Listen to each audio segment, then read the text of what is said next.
Welcome! Here we go. So, Romeo and Juliet, you guys, I love teaching Romeo and Juliet. And to have to do it to a computer screen breaks my heart. I'm going to do the best I can. There's so much good stuff. So, you've been reading Act 3 this week. So, when we were last together, right, Romeo said, I'm not going to fight Tybalt. And Tybalt said, what? And Mercutio was like, you coward, I'll fight for you. And so Mercutio and Tybalt, they fought. Mercutio died. It was tragic. Said, if a plague on both your houses. Romeo then finally got angry, ran after Tybalt, killed Tybalt in the street. The prince came out and said, if you killed someone, you were going to die. Well, Tybalt killed Mercutio, so Tybalt should die. Okay, so the punishment for Tybalt is death. So what about Romeo? Does Romeo deserve to die? The prince says Romeo is banished. He's been kicked out of the city. It's a big deal. All right, I'm going to go through this really quick. So Act 3, Scene 2. Juliet is waiting at home. You know, she's married and she's waiting for Romeo. And the nurse comes. And the nurse says, he's dead, he's dead, he's dead. She says, excuse me, got something on my tongue. It's gross, I know, sorry. He's dead. And Juliet's really confused and says, who's dead? And the nurse goes, Romeo. And Juliet says, Romeo's dead? And as we know, because of characterization, the nurse just talks. Ultimately, what happens is that the nurse is so emotionally upset. She is saying, Romeo killed Tybalt. Tybalt is dead. And not communicating that very well. So Juliet thinks Romeo's dead for a moment. And then she thinks Romeo and Tybalt are both dead for a moment. And then she finally figures out, oh, just Tybalt is dead. Which leads to a moral quandary. So, if we look at line 86, the nurse says, there's no trust in men, no honesty in men. We can't trust men. And she says, shame should come to Romeo for Romeo killing Tybalt. And I love this reply. This is a great. Anytime someone offends you, use Juliet's words here. Blistered be thy tongue. Now think about it. A blister. We've all had blisters. They're terrible. Usually on our feet. Terrible sometimes on our hands. But on your tongue? You talk like this all the time. It's terrible. Oh. Blistered be thy tongue. So someone says, hey, you don't look so good today. Blistered be thy tongue. Or your brother comes in and says, hey, you're ugly. Blistered be thy tongue. Oh, not my tongue. That hurt. It's a good one. All right. So Juliet says, blistered be thy tongue, which leads the nurse to say, will you speak poorly of him who killed your cousin? And Juliet says, shall I speak poorly of my own husband? Like, where do my allegiances lie? Now think about it. Tybalt and Juliet had been cousins for her entire life.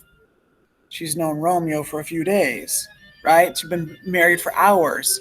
And honestly, since they got married, they haven't actually enjoyed the whole idea of living as man and wife. Okay? So that's what's going on. Juliet finds out that Tybalt is dead and Romeo banished in line 112. Banished, she said. It's banished. All right. Tybalt is dead. Romeo is banished. She's just heartbroken. There's lots of good stuff. And the nurse says, wait, hold on. I know where Romeo is hiding. Oh, I forgot about this. This is an important line. Let's see here. Romeo is exiled. He made you for a highway to my bed. This is the rope ladder she's talking about, to climb up balcony, a highway to my bed. But I, a maid, thy maiden, widowed, come cords, come nurse. I'll go to my wedding bed, which is where a man and wife would spend their first night, and death, not Romeo, take my maidenhead. We talked about that word maidenhead. Maidenhead is virginity. So Juliet says, I'm going to kill myself rather than lose my virginity to Romeo. Oh, and the nurse goes, wait, don't do that. I know where Romeo's hiding. I'll go find him. So that takes us to scene 3. And I know I'm going through this quick. Lots to cover here. Romeo is hiding in Friar Lawrence's room. He has not actually left the city yet. And so if he gets found, he will be killed. And Romeo's crying, oh, banished, say death. Death is better than being banished. We got lines, what was that, 12, 13, and 14. And then the friar, he's pretty cool here. Actually, let's take a step back.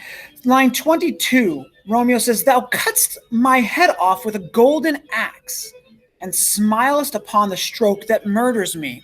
Now think about it. If you were to have your head chopped off, for whatever reason, you had to have your head chopped off, would you rather be a gnarly, gross, rusty, bloody, chunky axe or a golden, beautiful axe? Which would you rather have cut your head off? It doesn't matter. It's cutting your head off, you guys. A golden axe doesn't matter. It cuts your head off.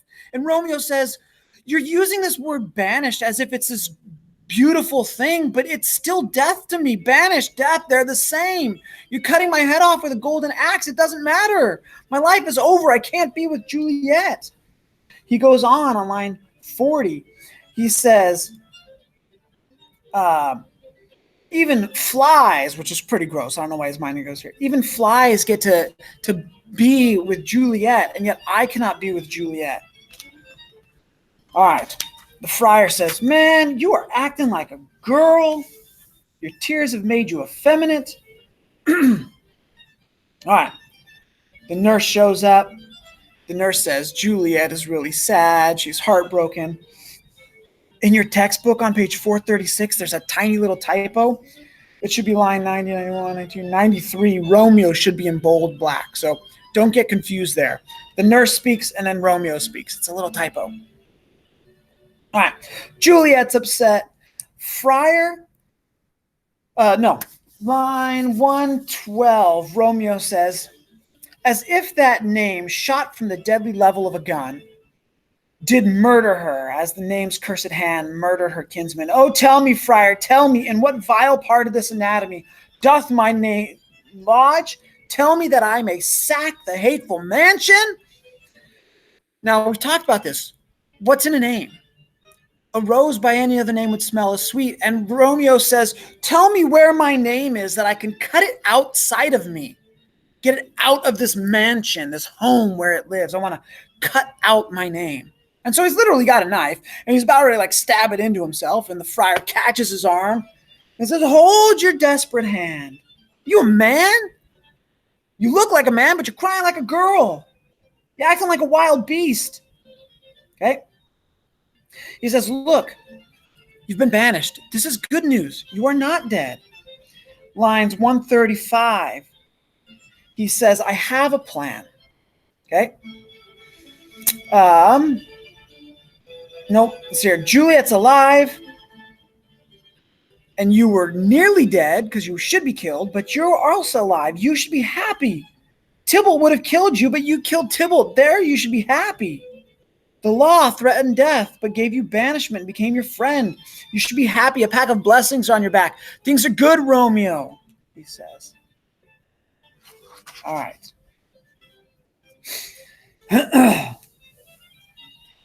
So, between Romeo, the nurse, and the friar, they plan to have Romeo sneak back into Juliet's bedroom. So that takes us now to Juliet's house. So taking place downstairs, as Romeo is actually climbing up to Juliet's room outside, in the bottom floor, Juliet's dad, Mr. Capulet, we're on scene 4 now, is talking with Paris. And Paris wants to marry Juliet.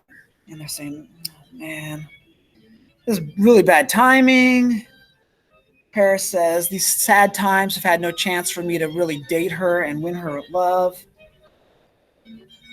And Capulet then says on line 12, Sir, Paris, I will make a desperate tender of my child's love. I think she will be ruled by me in all respects. Nay, more, I doubt it not. He says, I know my daughter, and I know she'll do what I say.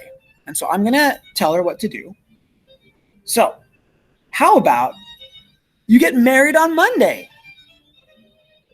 No, Wednesday's too soon. Well, Thursday. How about Thursday? Thursday, she can get married.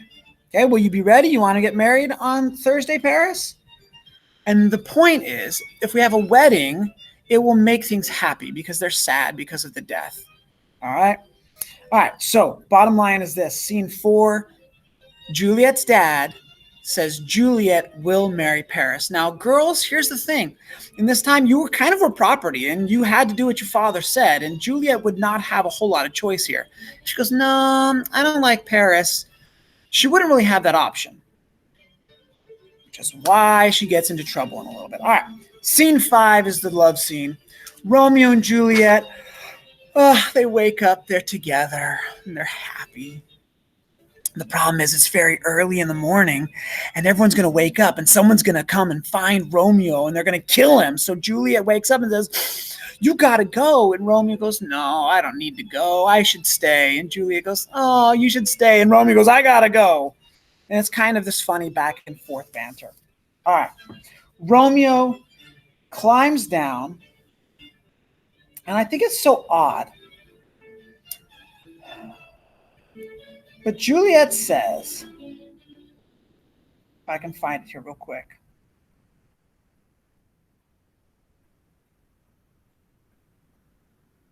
I should have been more prepared for this. I'm sorry.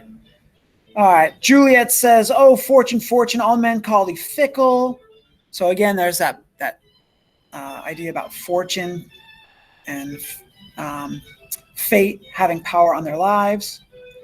All right. So Romeo climbs down. He runs away. Oh, here it is, line 54. Juliet's looking down the balcony, and she sees Romeo standing there, and she says, Romeo, I have an ill divining soul. I have a bad feeling about this. You look like you're dead and at the bottom of a tomb. You're so pale. She's standing up on the balcony. She's looking down at Romeo, and she says, you look dead. And Romeo, with his great romance, goes, so do you. Now, what they're talking about is their pale color. They're sad. They're separating. But, of course, we know that this is going to lead somewhere, and so we pay attention to these kinds of lines. All right. Lady Capulet walks in and says, Juliet, what do you think about getting married? And Juliet goes, I don't want to get married. No, get married to Paris. It's good. It's fun. Juliet goes, I don't want to do that. In fact, Juliet even says what she has done. She says, Madam, line 122, I will not marry. Yet when I do, I swear it will be to Romeo. Now here's the point. Juliet says, I don't like the idea of marrying Paris so much that I would rather marry our enemy who killed my cousin than marry that guy. Now, secretly she means I love Romeo. So she tells her mom her business, but at the same time, her mom is hearing a different conversation. So as you read through page 442, recognize they're talking different things. They're talking around each other. They're not actually connecting with their words. All right. Her dad comes in and Lady Capulet goes, here's your daughter. She doesn't want to marry Paris. What? How? Chopped logic? Ugh. Who does she think she is? Smacks her around a little bit. And he says, listen, line 161, hang thee, young baggage, disobedient wretch. I tell thee what, get thee to church a Thursday or never look me in the face again. So he basically says, you will do what I say, and if you don't, you're not my daughter, and I'll kick you out of the family. Which would be horrible, terrible, heartbreaking. All right. So Juliet's heartbroken. Everyone leaves. Her dad's mad. Her mom's mad. And then her nurse goes, you know what? Nobody knows about Romeo. It could be our secret. You could marry Paris and have a good life. Really? Is that really what you think? The nurse goes, yeah, it's really what I think. I think maybe you've got a chance to change some decisions here and nobody will know. And Romeo's banished. You'll never see him again. And then remember, Juliet and the nurse are very, very close. And as the nurse leaves, Juliet says, ancient damnation. Now the door's closed. She's by herself. Oh, most wicked fiend. It is more sin to wash me thus forsworn or to dispraise my Lord with that same tongue. She says, you and me are no longer friends. And then she says, I'm going to go to the friar and know his solution to this problem. And if everything else fails, I have the power to die, which means she has the power to kill herself. So Romeo threatens to kill himself, and then everything works out. And Juliet threatens to kill herself, and they get together. And now they're apart, and Juliet's got to marry Paris. And Romeo's running away. Who knows when they'll see each other next? Oh, so much drama. That's because Shakespeare's the best. All right, you guys, I wish we could be together. I know I covered a lot. I went real quick, but that's kind of Act 3 in a nutshell. All right, hopefully we can see you again soon. Take care. Until then, blistered be thy tongue.